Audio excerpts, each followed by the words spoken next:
Fala aí galera, tudo tranquilo? Hoje damos sequência à nossa série Cartas à Igreja, onde nós estamos lendo Cartas à Igreja.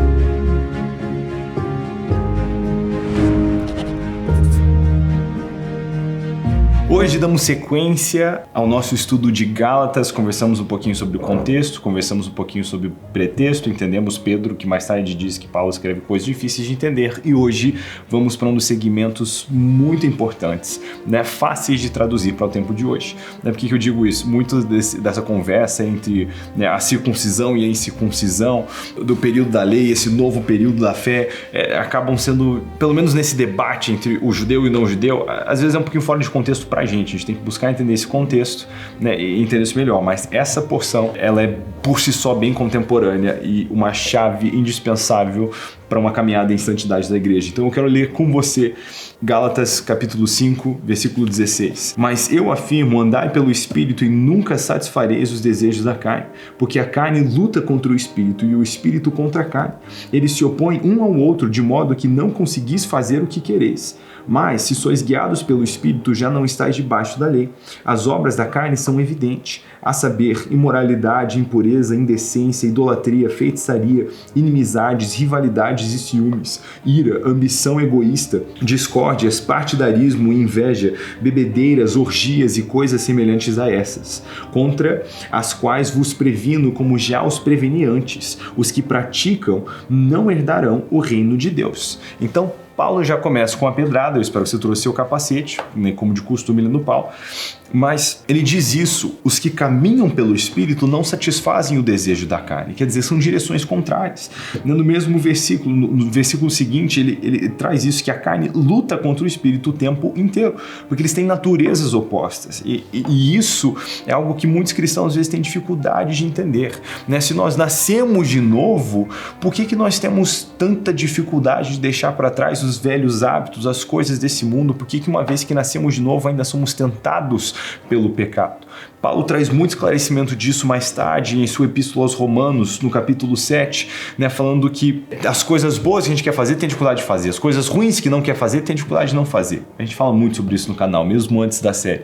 Ele diz, miserável homem que sou, quem pode me livrar da humilhação desse corpo perecível? E procede a dar graças a Cristo que faz isso. Mas por que ele atrela isso à condição desse corpo? É porque até a ressurreição dos mortos, a nossa carne é regida pela lei do pecado. O Senhor ainda vai restaurar a nossa carne. Nesse dia, ela será condizente aos nossos espíritos, ao nosso novo nascimento, e não mais concorrente do nosso espírito, porque isso é biblicamente estabelecido. A carne milita contra o espírito o tempo inteiro. Mais tarde, escrevendo a igreja de Corinto, Paulo bate nesse tema de novo, na questão da ressurreição.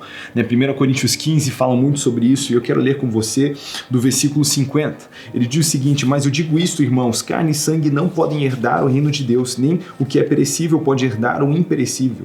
Eu vos digo um mistério, nem todos iremos falecer, mas todos seremos transformados. No momento, num abrir e fechar de olhos, ao som da última trombeta, porque a trombeta soará e os mortos ressuscitarão imperecíveis e nós seremos transformados. Pois é necessário que aquilo que perece se revista do que é imperecível, o que é mortal se revista do que é imortal. Mas quando o que perece se revestir do que é imperecível, o que é mortal se revestir do que é imortal, então se cumprirá a palavra escrita. A morte foi engolida pela vitória. Onde está a morte, tua vitória? Onde está, ó morte, o teu aguilhão?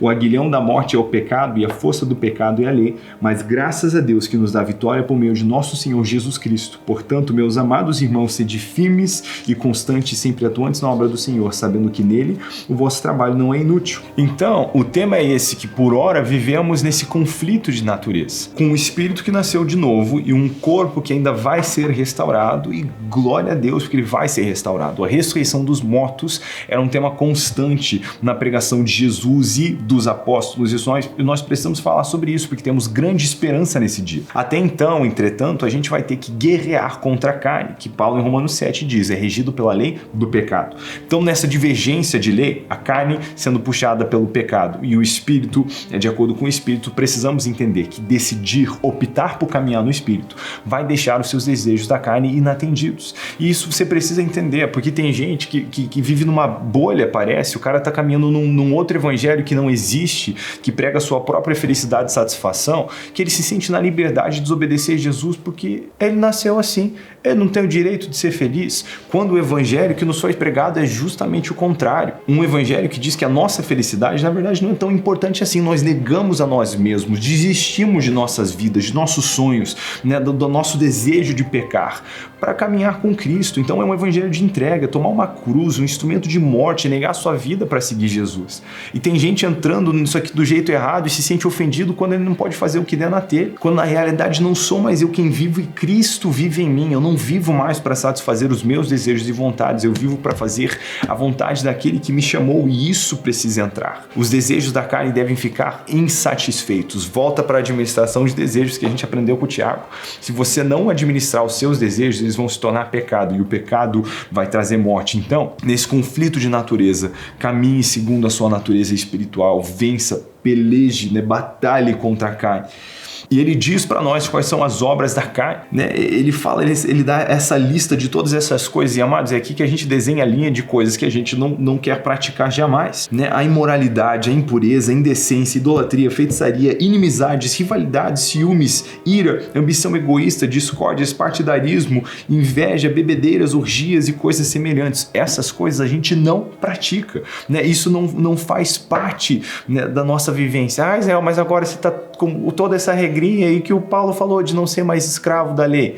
Entenda isso, né? Ele está falando de uma lei cerimonial. A lei moral, ela prevalece porque continua, né, debaixo do preceito de em temor e zelo você obedecer ao Senhor. Então, obviamente, né, a gente não vive numa libertinagem, onde você é uma falsa liberdade, onde você consegue dizer sim para tudo, mas não pode dizer não para nada. Isso não é liberdade, né? Liberdade é entender onde caminhar. Liberdade é caminhar na luz, sem tropeçar.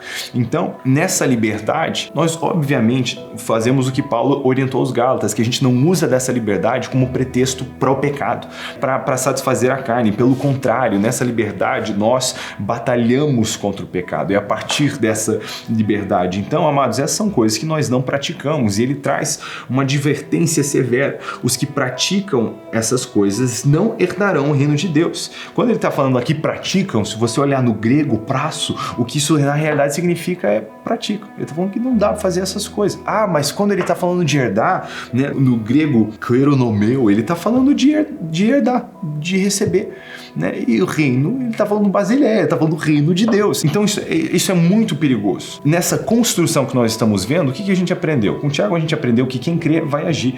Então aquele que age contrário ao que crê, mostra que na realidade não crê. Ou a sua crença te condena, porque você está fazendo o que você acredita que é detestável aos olhos do Senhor. Então isso revela para a gente algum problema, porque ou você deliberadamente quer desafiar a Deus, o Criador do universo, ou você não se importa com Ele o suficiente para fazer o que é importante para Ele.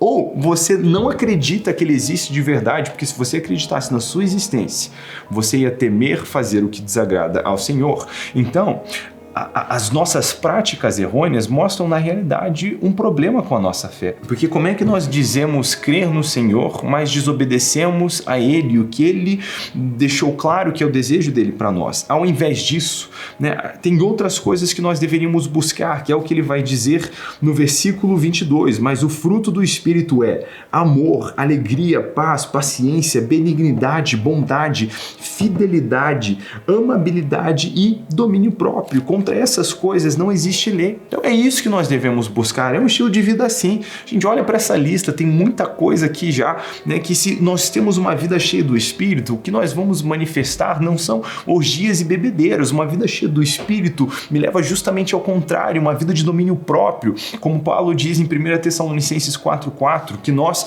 devemos saber controlar os nossos próprios corpos de maneira honrosa, não, né, desenfreados por desejos, como vivem aqueles que não conhecem a Deus, porque desenfreado, né, conduzido por desejos de vontade, só vive assim quem não conhece a Deus. Nós não somos conduzidos pelo nosso desejo de vontade, nós precisamos olhar para esses desejos que são maus e dizer não. É isso, né? É isso que nós temos que fazer, mas uma vida cheia do Espírito vai me levar a manifestar coisas diferentes do que essa, né? Uma vida cheia de amor, né? Muito cuidado se você está constantemente faltando, né, com amor, porque, de novo, o que aprendemos com o Tiago, como é que você vai jorrar água amarga e doce, né? Como é que você pode, né, estar cheio do Espírito de amor, mas não manifestar amor? Cuidado, porque as suas práticas vão exibir, demonstrar o que na realidade é a sua fé, né? A fonte de onde você tem estado. Alegria, paz, bondade, fidelidade, amabilidade. Gente, amabilidade é um negócio forte. Hoje em dia, nessa polarização, brigas constantes, partidarismo tomando mesmo conta, né, da igreja como não deveria, você vê uma falta de amor gritante quando muitas pessoas estão batalhando para defender coisas que Jesus não pediu que nós defendêssemos. Nós estamos deixando de praticar coisas que Jesus demandou que praticássemos. Então, muito cuidado com a sua prática. Precisamos manifestar o fruto do Espírito que se manifesta em todos esses gominhos. Versículo 24. Os que são de Cristo Jesus crucificaram a carne juntamente com suas paixões e desejos. A nossa carne morreu, está morta. Junto com os nossos desejos e vontades maus, estão distantes, estão pregados na cruz e não devia ser no velcro, porque tem gente que, né, colocou no velcro, fica tirando e devolvendo quando quer. Mas a realidade é essa, essas coisas morreram. E sabe, às vezes eu vejo tantas discussões sobre se pode, não pode, deve, não deve, liberdade, libertinagem, e eu acho que às vezes a gente reclama demais para quem está morto, porque morto normalmente não reclama. Se vivemos pelo Espírito, andemos também sob a direção do Espírito. Não nos tornemos orgulhosos, provocando-nos uns aos outros e tendo inveja uns dos outros. Essas coisas, né, não têm lugar dentro da igreja, no povo santo. Então, tudo isso aqui de orientação, né, pra caramba, é muita coisa pra vida, mas essa orientação, ela tem esse linguajar extremamente contemporâneo, porque são coisas que nós estamos lidando, né, diariamente, mas entenda isso, se você quer caminhar com Jesus, você morreu para os seus desejos e vontades. E mesmo que você vai ter vontade de fazer coisas que são erradas, você deve exercer domínio próprio, que é fruto do Espírito, parte do Espírito que recebemos, para não agir conforme a carne, mas andar conforme o Espírito. Dito isso, você sabe, eu já falei várias vezes, eu queria poder estar na sua casa tomando um cafezinho com você para conversarmos sobre essas coisas, né, a cativante palavra de Deus e sua orientação para a sua igreja, mas dado a impossibilidade de fazer isso, né, me diga nos comentários, eu vou ler e interagir com vocês nos comentários como eu gostaria de fazer pessoalmente, qual foi a verdade que mais mexeu com você, né, nessa porção de Gálatas 5 e qual é uma decisão prática que você pode fazer para caminhar na luz da palavra, tendo crucificado a sua carne, andando sob a direção do Espírito. Deus te abençoe e nos vemos no próximo episódio.